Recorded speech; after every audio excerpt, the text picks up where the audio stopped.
Uh, Good evening.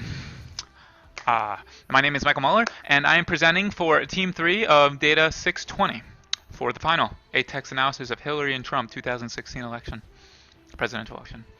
The For this project, we analyzed 6,000 tweets by Trump and Hillary during the 2016 presidential election, an exploratory analysis using sentiment analysis and speech pattern recognition, including special emphasis on Twitter pipeline for future projects.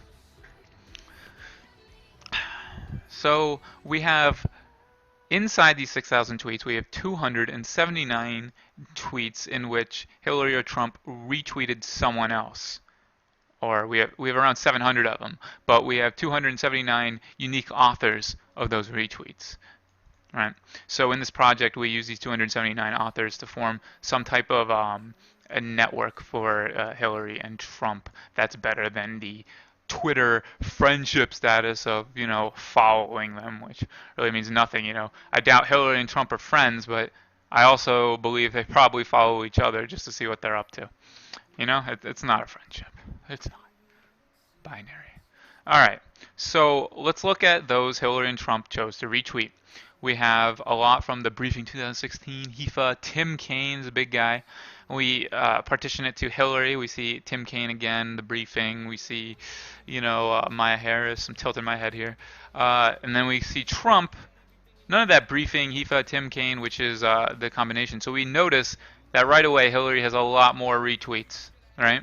And we also can see that some of these, the ones that Trump does retweet, we can see that he favors his family. You see Eric Trump, Donald Trump Jr., you got Ivanka Trump up there. These are all the retweet authors that occur more than twice. This would be 3, or this would be 4, and this 3, 6. There we go on.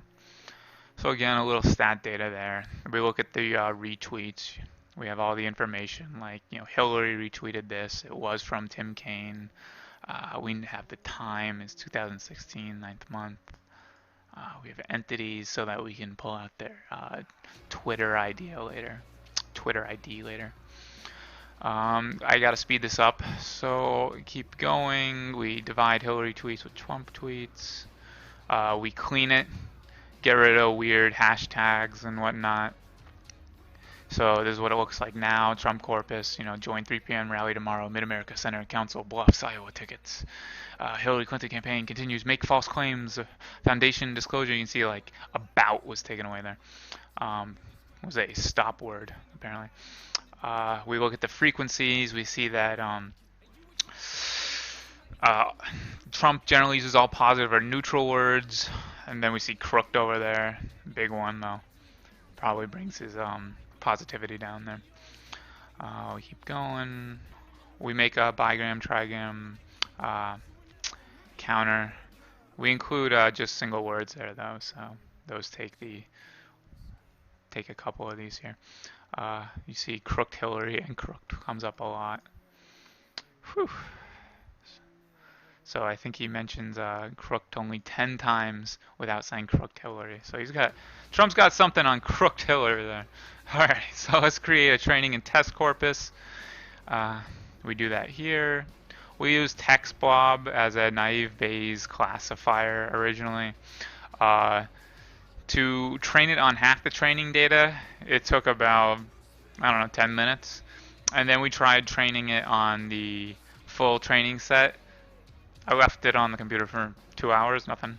It just kept going. So we then needed a better form of training our classifiers, right? So we went to sklearn's TF-ID vectorizer and classification models. So we use SVM-SVC, support vector machine. We trained and tested the classifier it made. It got 88% precision. We go down. It's a pretty big project, so bear with me. Here we find all the Twitter user IDs of everyone. That Trump and Hillary tweeted. We make a list here, and then we divide it into 4 lists so that all of us on Team 3 can start mining Twitter for their timelines and get only the data. Actually, let's go to that right here. You didn't see that API key. Anyway, so we go down and we only take tweets from 2016 and a little bit of 2017 just for the aftermath here. You see this script already ran, the rate limit hit 3 times for this part. So yeah, we get 133,000 tweets, all tweeted by those that Hillary and Trump retweeted from during the election. You can see it turning into a data frame here. We got a massive super data frame, and we chose to analyze sentiment. We use the Evader sentiment analyzer by NLTK. You can see testing here. I have a very secret plan to defeat ISIS in 30 days. Is actually negative. Okay, I guess it's the defeat word there. Everything else probably neutral there. Maybe secret could be negative. Alright, keep going.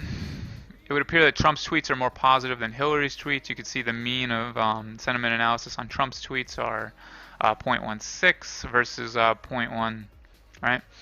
So then we create networks of Trump and Hillary, everyone they retweeted from. Go on, go on.